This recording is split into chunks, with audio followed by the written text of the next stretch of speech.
Hello दोस्तों, मैं धनंजय गुप्ता आपका स्वागत करता हूं आज एक मज़ेदार वीडियो में। आज के इस वीडियो में चैप्टर ठोस अवस्था से हम एक नई टॉपिक पढ़ेंगे। आज के इस वीडियो की हमारी टॉपिक है अंतः केंद्रित घनी एकक कोशिका में अवयवी कणों की संख्या, जिसको इंग्लिश में आप लिखेंगे number of particles in body centred cubic unit cell. दोस्तों, यदि बात करें हम पिछली वीडियो की, तो पिछली वीडियो में मैंने आपको आधे घनी एकक कोशिका में अवयवी कणों की संख्या को समझाया है। जो भी बच्चे पिछली वीडियो नहीं देखे हैं, उनकी सुविधा के लिए मैंने इस वीडियो के डिस्क्रिप्शन में लिंक दिया है, जहां से आप पिछली वीडियो देख सकते हैं। उसके बाद ये वीडियो आपको और बेहतर तरीके से समझ में आएगी। तो चलिए अब बिना समय गंवाए आज की इस मज़ेदार वीडियो की शुरुआत करते हैं। आज की इस वीडियो में सबसे पहले मैं आपको एक शॉर्ट फॉर्म याद कराऊंगा। देखिए, मैंने यहाँ पे लिखा है body centred cubic unit cell. इसको शॉर्ट में हम लिखेंगे BCC। तो ये बहुत ही इंपॉर्टेंट शॉर्ट फॉर्म है, इसको आप ध्यान रखिए, ये काफ़ी जगह पे उपयोग किया जाएगा। तो चलिए अब हम बात करते हैं अंतः केंद्रित एकक कोशिका की। मैंने आपको ये पहले भी बताया है जब मैंने आपको एकक कोशिकाओं के प्रकार बताया था। देखिए, अंतः केंद्रित एकक कोशिका में प्रत्येक कोने पर परमाणु होते हैं और इसके साथ ही एक परमाणु एकक कोशिका के अंतः केंद्र में भी होता है। तो जब परमाणुओं की इस प्रकार की व्यवस्था हो कि सभी कोने पर परमाणु हो और साथ साथ एक परमाणु एकक कोशिका के अंतः केंद्र में हो, तो उस एकक कोशिका को हम अंतः केंद्रित एकक कोशिका कहते हैं। लेकिन देखिए, आपकी हेडिंग में क्या लिखा है, अंतः केंद्रित घनी एकक कोशिका। तो इसका अर्थ क्या है कि यदि एकक कोशिका का आकृति या आपकी एकक कोशिका की ज्यामिति घनाकार हो और साथ साथ उसमें परमाणुओं की व्यवस्था कैसी हो कि सभी कोनों पर परमाणु हो और साथ साथ एक परमाणु अंतः केंद्र में हो, तो उस एकक कोशिका को कहेंगे आप अंतः केंद्रित घनी एकक कोशिका। जैसा कि मैं आपको एक इमेज में दिखाता हूँ। देखिए, यहाँ पे मैंने एक फिगर तैयार किया है। देखिए, ये जो एकक कोशिका है, इसकी आकृति या आपके इसकी ज्यामिति घनाकार है। और देखिए, ये जो पॉइंट हैं, ये अवयवी कणों की स्थितियों को व्यक्त करते हैं। तो यदि अवयवी कणों को आप देखें तो देखिए, प्रत्येक कोने पर अवयवी कण उपस्थित हैं और साथ साथ एक अवयवी कण यहाँ पर एकक कोशिका के केंद्र में उपस्थित है, या आप कहेंगे अंतः केंद्र में उपस्थित है। अंतः केंद्र का अर्थ होता है कि एकक कोशिका के अंदर। तो इस एकक कोशिका को हम कहेंगे अंतः केंद्रित घनी एकक कोशिका। तो उम्मीद है आपको क्लियर हो गया अंतः केंद्रित घनी एकक कोशिका का अर्थ क्या है। देखिए, यहाँ पर ज्यामिति दिखाने के लिए, ज्यामिति को समझाने के लिए इस प्रकार से इसको बनाया गया है, लेकिन वास्तव में जब आप किसी क्रिस्टल में देखेंगे तो अंतः केंद्रित घनी एकक कोशिका कुछ इस प्रकार की दिखेगी। अब आप कहेंगे यहाँ पे घन की संरचना हमको नहीं दिख रही है, तो इसकी ज्यामिति मैंने आपको बताया था कि जब ज्यामिति आपको समझना हो या ज्यामिति तैयार करना हो तो आप क्या करेंगे, जितने भी ये अवयवी कण हैं इनके केंद्र पर डॉट बनाएंगे, जिनको आप जालक बिंदु कहते हैं, और उनको सीधी रेखा से मिलाएंगे। देखिए, यहाँ पे हमने केंद्र पे बिंदु लगाया और उनको सीधी रेखा से मिलाया, तो ये घन प्राप्त हुआ। तो इसको हम कहेंगे अंतः केंद्रित घनी एकक कोशिका। उम्मीद है कि ये बात आपको समझ में आ गई होगी। अब देखिए, एक बात और भी मैं यहाँ पे क्लियर कर देता हूँ। देखिए, यहाँ पर मैंने लिखा है अवयवी कण और यहाँ पे मैंने लिखा है परमाणु। यहाँ पे आपको कोई कन्फ्यूजन ना हो, इसलिए मैं इसको एक बार थोड़ा सा क्लियर करता हूँ। देखिए दोस्तों, अवयवी कण का अर्थ होता है अणु, परमाणु या आयन जिससे किसी ठोस का निर्माण हुआ हो। यहाँ पर जब हम अवयवी कणों की संख्या पढ़ रहे हैं एकक कोशिका में, तो हमने अपनी सुविधा के लिए अवयवी कणों को परमाणु लिखा है या परमाणु मान लिया है, क्योंकि परमाणु का आकार गोलाकार होगा और गोलाकार से हम इस संख्या को आसानी से समझ पाएंगे। तो उम्मीद है अब आपको कन्फ्यूजन नहीं होगा कि अवयवी कण और परमाणु में क्या संबंध है। यहाँ पर अवयवी कण को ही हमने परमाणु माना है।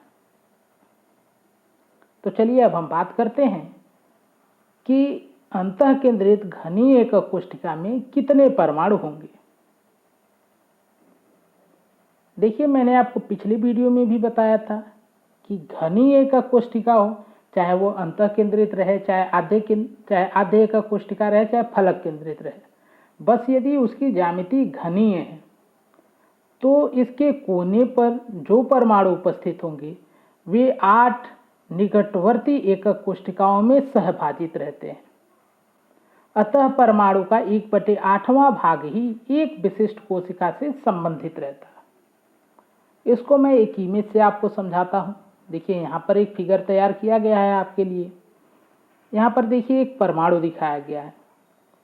ये परमाणु, इस परमाणु के आधे हिस्से की पहले हम चर्चा करते हैं।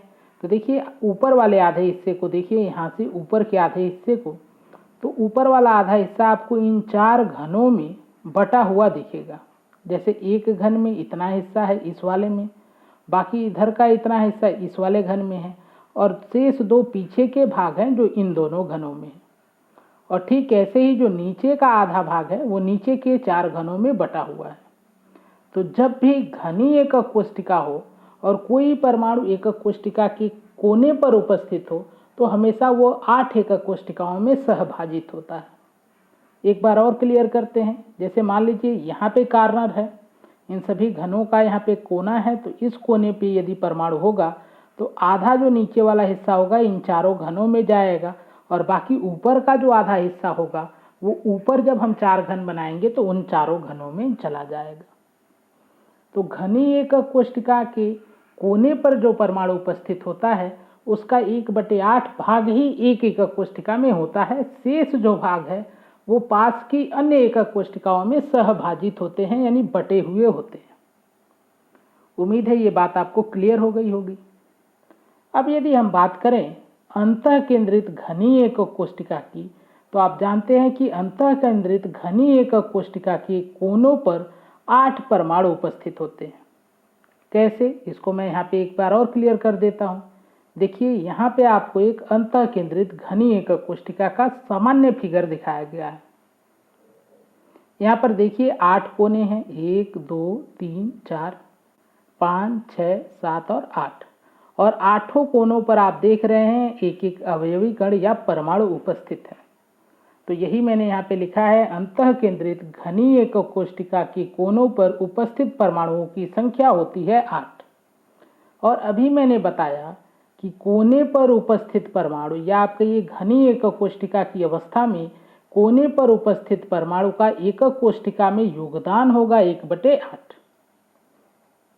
तो यदि हम इन सभी कणों का, जो ये 8 कण हैं या फिर कहिए आप 8 परमाणु हैं, इन सभी का योगदान देखें कि इस एकक कोशिका में इन सब का कुल मिलाकर योगदान कितना होगा, तो हम कहेंगे कि कोनों पर उपस्थित परमाणुओं का एकक कोशिका में कुल योगदान होगा 8 × 1/8 बराबर 1। 8 × 1/8 को आप सॉल्व करेंगे तो 1 आएगा।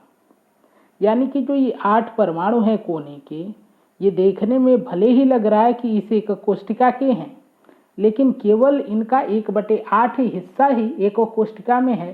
तो यदि हम 8 के 1/8 हिस्से को जोड़ेंगे तो कुल मिला के एक ही परमाणु का योगदान कर रहे हैं ये 8 परमाणु मिलकर। वीडियो में आप लास्ट तक बने रहें, ये बात आपको और अच्छे से मैं क्लियर करूंगा।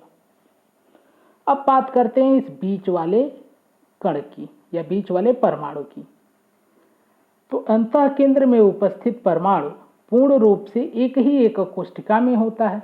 जैसा कि यहाँ पे आप फिगर में देख रहे हैं कि ये पूर्ण रूप से एकक कोशिका के अंदर है, तो ये पूरा का पूरा एक ही एकक कोशिका में होता है। अतः अंतःकेंद्र के परमाणु का एकक कोशिका में योगदान होगा एक पूरा परमाणु का, जिसको एक बार और मैं एक इमेज से क्लियर करता हूँ। देखिए, यहाँ पे एक फिगर तैयार किया गया है। यहाँ पे देखिए जो लाल वाला कण है, यहाँ पे या आपके ये ब्राउन वाला जो कण है वो अंतःकेंद्र में उपस्थित है, जो कि पूरा का पूरा इस घन के अंदर है। देखिए, इसका कोई भी हिस्सा इससे बाहर नहीं जा रहा है, वो पूरा का पूरा घन के अंदर उपस्थित है। तो यदि अब हम कहें कि अंतः केंद्रित घनी एकक कोष्ठिका में परमाणुओं की संख्या क्या होगी। तो एक हो गया इस कोनों की वजह से और एक हो गया अंतः केंद्र की वजह से, तो कुल मिला के हो गए 2। देखिए यहाँ पर आप फिगर में देख सकते हैं कि कोने का जो परमाणु है उसका कुछ हिस्सा ही एकक कोष्ठिका में है। ये देखिए इतना हिस्सा तो इसका बाहर है।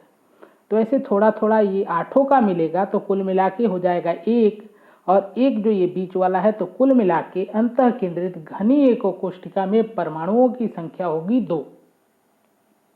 इस बात को एक बार और अच्छे से क्लियर करते हैं हम एक फिगर से। तो देखिए ये फिगर है एक अंतः केंद्रित घनी एकक कोष्ठिका की।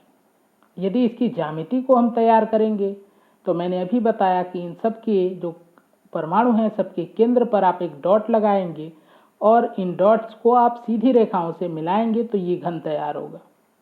अब यहाँ पे आप देख सकते हैं कि जो ये परमाणु है इसका पूरा हिस्सा इस घन के अंदर नहीं है, इसका बस एक छोटा सा भाग ही इस घन के अंदर है, बाकी ये हिस्सा इतना बाहर है। यदि बाहर के सभी हिस्से को हम काट के हटाएं तो कुछ ऐसा इमेज देखने में आएगा।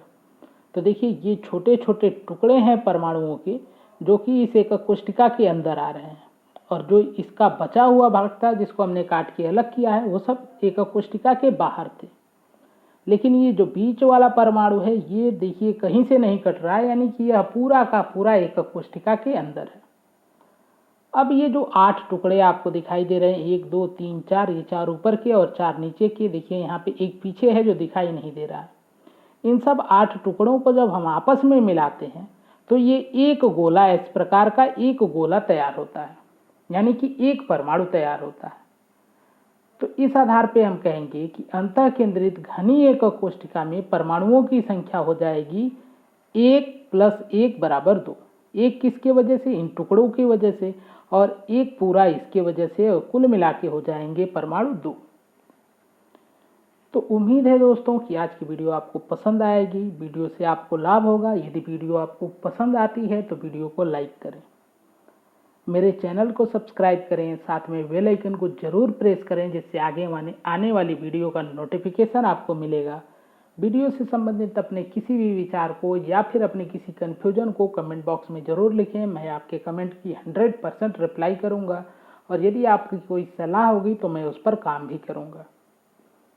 आज की वीडियो देखने के लिए और मेरे चैनल से जुड़ने के लिए आपका धन्यवाद। मिलते हैं आपसे ठोस अवस्था चैप्टर की एक नई वीडियो के साथ। धन्यवाद।